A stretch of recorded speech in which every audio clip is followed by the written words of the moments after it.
Assalamualaikum warahmatullahi wabarakatuh.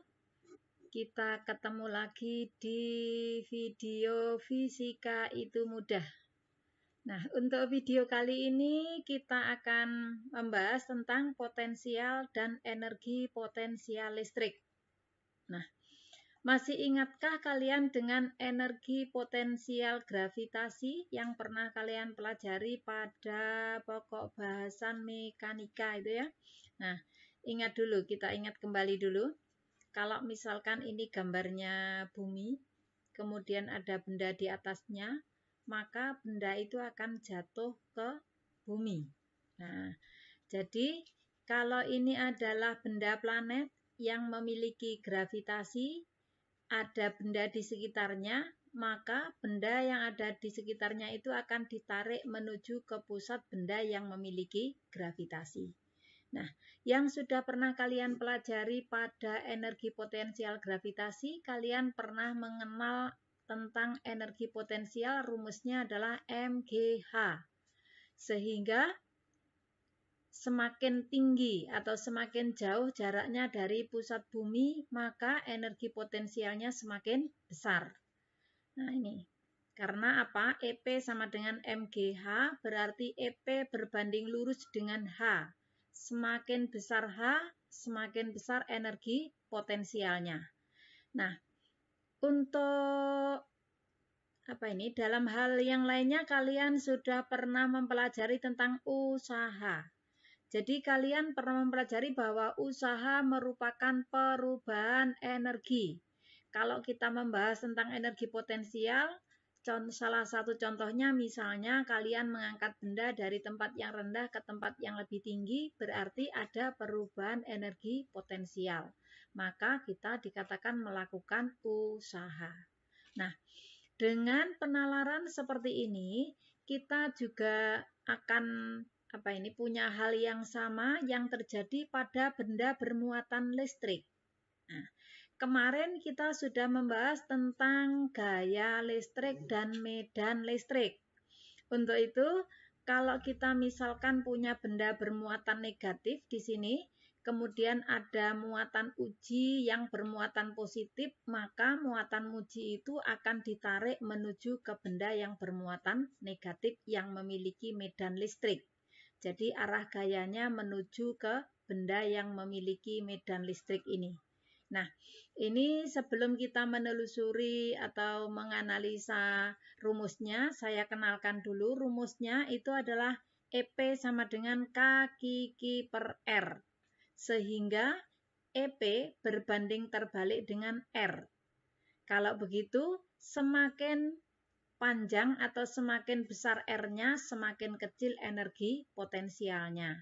Jadi kalau muatan uji semakin jauh dari benda yang bermuatan atau yang memiliki medan, maka energi potensialnya semakin kecil. Nah, jadi berlawanan dengan energi potensial gravitasi. Nah, saya ingatkan kembali tentang ini kemarin. Jadi kemarin kita kan sudah membahas ini benda yang bermuatan, misalnya benda itu bermuatan positif, ada benda yang ada di sekitarnya atau yang masih berada di medan listriknya. Jika muatannya positif, muatan uji positif, maka muatan ini akan didorong. Nah, arahnya keluar, kenapa? Karena tolak menolak. Jadi sifat tolak menolaknya. Demikian pula kalau benda yang bermuatan adalah negatif, muatan ujinya positif, maka benda yang ada di sekitarnya atau yang masih berada di medan listriknya akan ditarik menuju ke muatan yang memiliki medan. Jadi gayanya arahnya menuju ke muatan. Nah, sekarang kita telusuri yang ini dulu. Nah, tentang energi potensial listrik. Nah, benda yang bermuatan listrik dan berada dalam medan listrik akan mempunyai energi potensial listrik yang besarnya dirumuskan dengan EP sama dengan K/Q per R.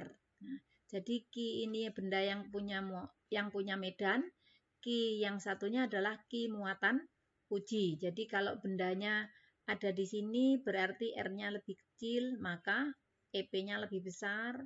Bendanya ada di sini, R-nya lebih besar lagi, yang ada di sini R-nya lebih besar lagi. Nah, selanjutnya mari kita telusuri tentang usaha. Nah, hubungannya energi potensial dengan usaha. Nah, kita lihat dulu yang ini. Kalau misalkan kita punya benda bermuatan positif ada di sini, kemudian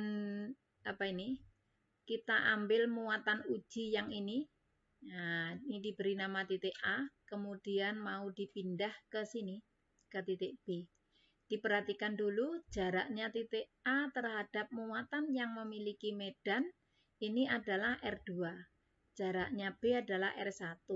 Berarti dari tempat yang jauh menuju tempat yang lebih dekat. Nah, kalau dari tempat yang jauh menuju tempat yang lebih dekat artinya apa? R-nya berkurang. Nah, untuk itu kalian amati dulu penurunan rumusnya. Usaha yang dilakukan oleh gaya listrik adalah W adalah integral F dr cos theta. Theta adalah sudut ini.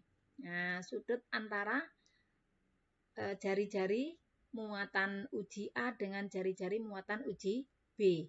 Nah, kalau misalkan titik B ini tidak membentuk sudut atau sudutnya sangat kecil atau bahkan titik B itu berada di sini misalkan atau segaris lurus, berarti kan tetanya sama dengan 0. Ataupun kalau sudut ini kecil, maka sudut itu bisa diabaikan, dianggap sudutnya 0. Kalau sudutnya 0, ingat dengan Ingat lagunya vektor itu bahwa cos 0 nilainya 1. Sehingga rumusnya tinggal W sama dengan akar FDR. Nah, F-nya kemarin kita sudah mempelajari punya K kiki per R kuadrat DR. Nah, K kiki nilainya konstan, kita keluarkan. Tinggal R seper R kuadrat DR ditulis R pangkat min 2. Kalian harus ingat tentang rumusnya integral. Integral A X pangkat N berarti A per N plus 1 X pangkat N plus 1. Nah, untuk itu di sini R-nya kan pangkatnya min 2. Jadi di sini R pangkat min 2 plus 1 per min 2 plus 1. Jadinya ini W sama dengan K kiki R pangkat min 1, yang bawahnya kan min. Min dibawa ke depan, nah penulisannya jadi seperti ini. Ini minnya taruh di depan, min K kiki 1 per R. Dari R2 menuju ke R1. Kan ini tadi tuh, R2 menuju ke R1. Sehingga rumusnya W sama dengan K kiki 1 per R2 min 1 per R1. Nah, 1 per R2 ini EP2, satu yang K kiki 1 per R1 adalah EP1. Jadi di sini terjadi perubahan energi potensial. Sama halnya dengan yang sudah kalian pelajari pada bab mekanika bahwa usaha merupakan perubahan energi. Nah, itu ya.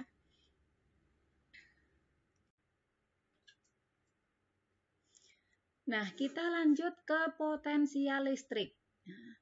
Untuk mencari selisih potensial listrik antara dua titik A dan B dalam sebuah medan listrik, gambarnya yang ini tadi itu.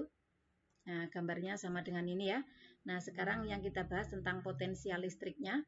Nah, maka diperlukan kerja untuk menggerakkan muatan tersebut. Sama kan? Nah, tetapi yang ini tinjauannya adalah dari potensial listriknya. Sehingga potensial B min potensial A sama dengan usaha tiap satuan muatan. Nah, untuk itu diingat bahwa potensial adalah usaha tiap satuan muatan. Nah, kalau kita kita turunkan lagi, kita analisa rumusnya, coba perhatikan VAB sama dengan W per Q.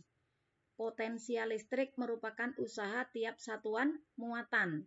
Usaha tadi apa? Usaha tadi kan apa?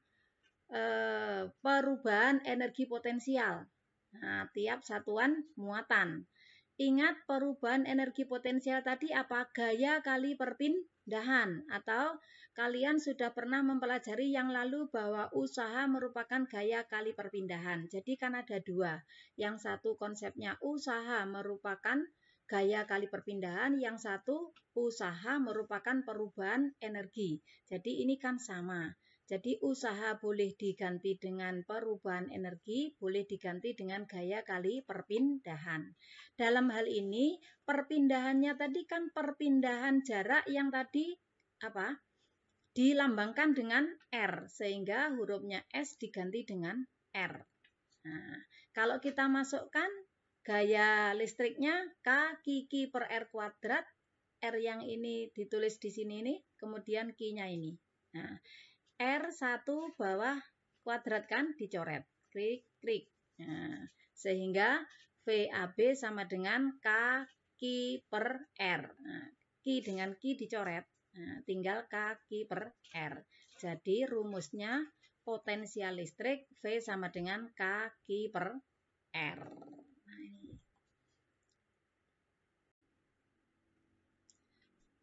Nah, jika ada beberapa muatan uji atau muatan listriknya itu lebih dari satu, ingat bahwa di sini kalau potensial listrik dan energi potensial listrik itu merupakan besaran skalar, sehingga untuk potensial listrik dan energi potensial listrik itu penjumlahannya secara skalar, jadi dijumlahkan matematis biasa. Jika di sini misalkan ada 2, ya langsung V1 dan V2 dijumlahkan. EP-nya juga demikian. Jadi diingat kalau begitu apa? Yang energi potensial listrik sama potensial listrik besaran skalar, sedangkan gaya listrik sama kuat medan listrik adalah besaran vektor. Kemudian mengenai apa ini satuannya ini kalian juga harusnya sudah mengenal dan mencari atau sudah memahami dari rumusnya, karena kalian sudah paham betul tentang apa ini dimensi ya. Nah, untuk mencari rumusnya satuannya bisa dicari dari rumusnya. Jadi potensial listrik satuannya volt itu sama halnya dengan joule per coulomb. Tadi apa? W per Q kan? Nah, W usaha satuan sama dengan perubahan energi satuannya joule, Q adalah coulomb. Kemudian di sini untuk apa ini? Dimensinya berarti 1 Newton per coulomb itu sama dengan 1 volt per meter. Ini perhatikan juga ini potensial yang merupakan integral dari medan listrik terhadap perubahan jarak D, maka dimensi E atau energi potensial adalah ini. Nah, yang ini bisa dilihat di bukunya masing-masing. Untuk itu secara secara umum untuk keempat konsep tadi itu supaya kalian mudah untuk membedakan, kalian tuliskan berjajar seperti ini. Nah, karena apa? Karena rumus ini hampir sama, hanya mirip-mirip berbeda sedikit. Kita mencermatinya dari sini. F, kemudian ini E, kuat medan, kemudian ini EP sama V, energi potensial sama potensial. Kalian cermati. F atau gaya K Q per R kuadrat. E-nya K Q per R kuadrat. Sama-sama per R kuadrat, yang sini Q, yang sini Q. Menyamping, F dengan EP, K Q per R kuadrat, K Q per R. Sama-sama K Q, di sini per R kuadrat, di sini per R. Kemudian ke bawah, sama dengan ini.